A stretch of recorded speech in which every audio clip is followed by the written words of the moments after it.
Hello and welcome back, folks. Have you felt yourself feeling like you want to experience more? Like you want to experience all the feelings, even the ones you're not supposed to talk about, right? Well, don't worry, Slaanesh is here, and they don't even care, right? They don't judge.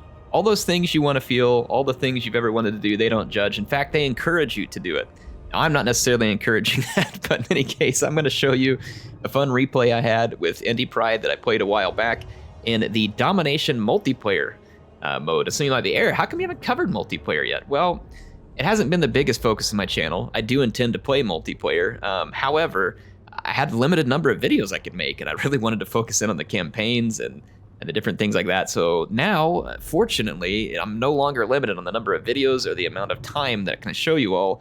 So I intend to show you more. Now, unfortunately, my day job is extremely busy right now and does limit how much time I get to record. So there's still some limitation, but that limitation is no longer from CA. I will bring you all everything I can. So yeah, Domination mode, let's talk about it real quick. You can see from the map overview here, there are 3 capture points marked by the Roman numerals 1, 2, and 3. Each of those, if you capture it, starts to give you victory tickets. The first player to get to, I think it's 5,000 victory tickets, wins. And you start off by choosing a smaller beginning army, and that's what you're going to see us fielding here. And I am playing as the forces of Slaanesh, and I've got a bunch of Slaaneshi Marauders. These are units that are pretty good in melee early on, albeit light armor and low on defense. And I've got an Exalted Keeper of Secrets, so if you're into creepy demons with thigh highs and somewhat scanty clothing, then Slaanesh is totally for you. Well, there's those things, or if you just like playing a faction that's extremely fast, very good at flanking, and does devastating damage on the charge, then Slaanesh is also for you. But again, if you like the thigh highs, Slaanesh ain't judging, okay? Alright? Not judging.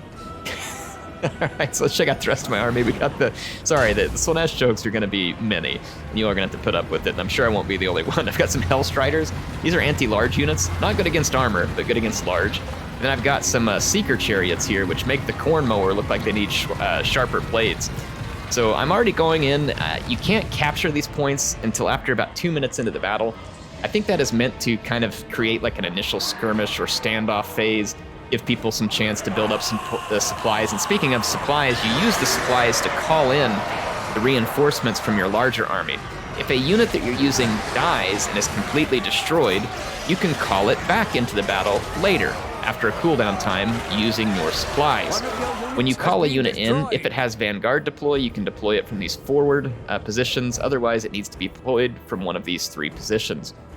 So this game mode's a lot about map position, map control, when to bring in certain types of units, and it requires you to look at micro engagements, typically. It could be a large engagement, so it's a little different than your typical 1v1 battle, where you kind of line up your armies and go at it. It doesn't always go that way, but you all know what I mean. And this one, it's really a little more strategic around when am I going to capture, what am I going to capture, how do I hold it? And remember that this game doesn't end when one player loses all their forces. It ends when one player gets enough points. So you can sometimes be losing, but if you hold on just long enough, you might get enough points, right? So even though you may not win the melee, so it's very important to understand how capturing works. Now, I don't understand it perfectly, but thanks to Turin asking some questions from Creative Assembly, and he has probably explained this on his channel in great detail, I would imagine. The capture points, like the amount of capture power a unit has, depends on the type of unit it is. I think the biggest capture power is for single entity, like lords on foot or on a horse or something. And then monsters are a little farther down the curve. I want to say after that, it's big infantry units like these. And then I want to say maybe monsters and cavalry, like the lower number of entities, the unit has a little less capture power, I believe. So certain units have more capture power than others. Like cavalry don't have as much capture power as infantry, for instance, because they move faster to make it too easy. So I contested all of the capture points to begin with, and this was in order for me to try and spread him wide. Nurgle is slow. What Nurgle lacks in speed, though, Nurgle makes up for in hit points, and they have poison damage, which slows down your ability to do damage. So I'll do tons of damage to Nurgle on the charge, but my units won't last as well in a longer fight because I have lower hit points. So I have to use my units, as wisely as I can. This engagement did not work out for me, so I failed to get capture point 1. I did pick up capture point 3, and I did earlier than Indy, so I am off to a lead. And right now, I'm losing capture point 2 because he has more capture power on it than I do. I had to run a unit outside here to stop these Plague Bearers. So take a look at some of Indy's units here. I'm using my Marauders of Slaanesh still. He's got some Plague Bearers, which are a little bit heavier infantry. They do nice damage, albeit not armor piercing. And then he's got some some Toads here. I forget the name. I think it's, yeah, Plague Toads. They are good against infantry.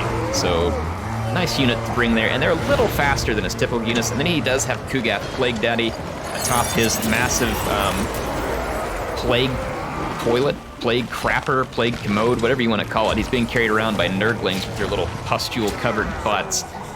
So, oof. When Slaanesh and Nurgle get together, it's, ooh, all the feels, all the diseases, like, it's not going to end well. But you know what? I'm sure they both enjoy it. Nurgle enjoys it whenever he gets new corpses to infect with pox, and Slaanesh enjoys all the feelings, regardless of the type of feelings. So I guess everybody's leaving this battle happy one way or the other. Now, my Exalted Keeper of Secrets it's a pretty tough unit. Like, it's good against large, it's good against armor. It doesn't have much armor, but it's very fast moving. It does a lot of damage. So it's a good unit in order for me to try and get in here and hold, slow down Nurgle. But I keep running in Marauders, but now I've also started to spawn Demonettes. Demonettes, not necessary per se for Nurgle, but you are unit capped. Like, I can't just spam Marauders. You can only bring so many. And Demonettes were my next best choice. They're really best against armor, but they'll do okay against Nurgle infantry. They won't be bad. So I've got Demonettes in. I'm bringing Seeker Chariots, and then I've got Hellstriders. The Hellstriders are more of an anti-large function, and then my Demonettes obviously meant to be more anti-infantry. You're going to see me several times try to kill Kugath Commode Daddy here. Going to pull some Nurglings out of his gut mouth, throw them at me. He is hard to kill. He actually does pretty decent melee damage back. He's got really high melee defense, and he's got over, I want to say he's got over 11,000 hit points and he can heal. He's a pain in the butt to kill, unless you have a lot of missiles. If you're trying to kill him in melee, rest in peace. So if you all are wondering why I'm ignoring the big, slow, giant, disease-bloated Jabba the Hutt over here, it's because killing him is quite difficult. You can see he's over here buffing up his troops. I'm going to call in a bombardment here, too. That's the only magic I've really brought. This gives me a little bit of zone of control. It does a lot of damage, actually. I'll zoom out so you can see what it does here. There it is. You see the damage it does to the units. It's pretty good. It's not bad. I did manage to get enough capture power on point 1. I still hold point 3. I've lost point 2, so Indy was catching up in points, and I needed to do something about it. Right now, I don't have great chances of capturing point 2, but you can see that the pressure I put on point 1 is now forcing him to redirect units over there. And sometimes that alone can be worth it. You have to kind of think about it. Is it worth it for me to draw his attention somewhere else so that I can then capture another point? Like, so I'm trying to keep a lot of his attention here at point 2. You can see I'm not even having to contest point 3, so this is great for me. I'm really happy with that. And right now I'm going to capture point 1. I'm very, very close to it, and I think I'll get it right before his units arrive, which means I'll start to get points, and he has to decapture it for me. It's actually still controlled by Nurgle. Yeah, I think too many of my units... Nope, there it goes, it captured. So I just barely managed to get point 1, and so you can see it was getting very close, but now I'm going to start to pull ahead again. But it's a very, very tight battle. Now, in the middle, I did call in a second Keeper of Secrets. This one's not exalted like the first one, which probably means it has a little bit higher quality leggings, you know? You can see a little bit better headdress here, you know? Gotta play to all the feels. So this guy, not quite as high class, you know, in the world of Slaanesh, but pretty good. These two Keeper of Secrets, it's like, all right, surely we can kill Plague Daddy here if I get 2 Keeper of Secrets on him. You can see we start dicing into his hit points rather rapidly. You're gonna be blown away, watch this. You know, he's got a little bit of Plague Toad support to help him out. And again, just look at the level of hit points. I've slung multiple hits at him, and we got some hits on the charge, but then it just slows down, and we're not scoring any hits. And I'm starting to take damage because the stupid Plague Toads are all around me.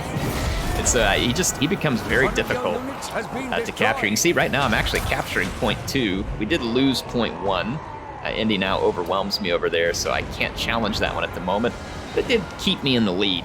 So it's a very tight game still so far, and right now it's going to start to favor Indypride. If I can't take one of these capture points off of him, he's going to get ahead of me, relatively soon because he controls 2 and 1. And at the moment, I have a fair number of supplies I haven't called in. I'm trying to wait, kind of be a little bit strategic about what I call in and when. At this point, my Exalted Keeper of Secrets isn't going to last forever. I can't really leave this point either. I have to keep contesting it. So they're going to have to just fight. And I'm going to have to try and get reinforcements over here as quickly as I can. Meanwhile, my Demonettes are dying, but at least, again, look at this. I'm keeping 2 of his units over here on point 1 that he cannot take over to point 2, and this is really good for me at the moment. This is great. I need to distract as many of his forces as I can, so this was a very worthwhile gambit. I got points off of it, and it's keeping his units' attention. Again, Nurgle's slow. Can't reposition near as quickly as I can, so finally, I decided to call in multiple reinforcements. I got another unit of Seeker Chariots and a couple of Demonettes. I was talking to Indy, and I believe I was talking to Turin at the same time, too. We were all in a chat, so if I'm a little bit slow to move a unit, it's probably because I was talking to them. So if you see that going on, you're like, Air, what are you doing? Yeah, we were chatting about the battle as we went along. They got some Plague Drones up now for Indypride. These are nice armor-piercing units that give Nurgle some much-needed speed at 90. You can see that after all that beating from 2 Keepers of Secrets, Kugath is still like, nah, I'm fine. This is totally good. So I decided to bring my Seeker Chariots in. These guys do really nice damage against infantry, and there's no Plague Toads over here at the moment, so these Forsaken, these Plague Bearers are going to really get chewed on by the Seeker Chariots. And I've got Demonettes on the way, so this should start to give me a lot of weight in this capture point. I'm already getting some capture power here because we got his infantry busier, and the 2 Demonettes arrive. Got a Keeper of Secrets in here, which is also providing a lot. Now we're getting some good capture power on point 2, and I've got a very real chance of taking this away. However, there are some Exalted Plague Bearers nearby for Nurgle. They have this nasty missile weapon where they sling the disgusting, rotten, putrid slime off the end of their sword into the fight, and it is very powerful, actually. It is very good missile attack, so he's ripping up my Demonettes. I really needed to charge, but I didn't want to lose this capture point, so he's taking advantage of the fact that I really need to remain in the capture point, and he can take the time to stop and shoot. Look at that, he got 29 kills. That hurt. It hurt a lot, but I did get capture point 2, which I badly needed. I was 400 points behind, and Indy is well on his way to the 5,000 points needed for victory. I'm still holding the capture point at the moment, so now my strategy is going to shift a little bit, which is I just have to keep throwing bodies into point 2. If he can't take it back, I'll win. And I need to keep throwing bodies. Now, if he starts to put pressure on point 3, that could be challenging because then I may not have enough bodies to hold point 2. But that's going to be my strategy now. As I get supplies, I just need bodies over here on this capture point to keep Nurgle from getting. I was able to take it. So you're going to just see me start to really sling things in like crazy into this middle capture point here, point 2.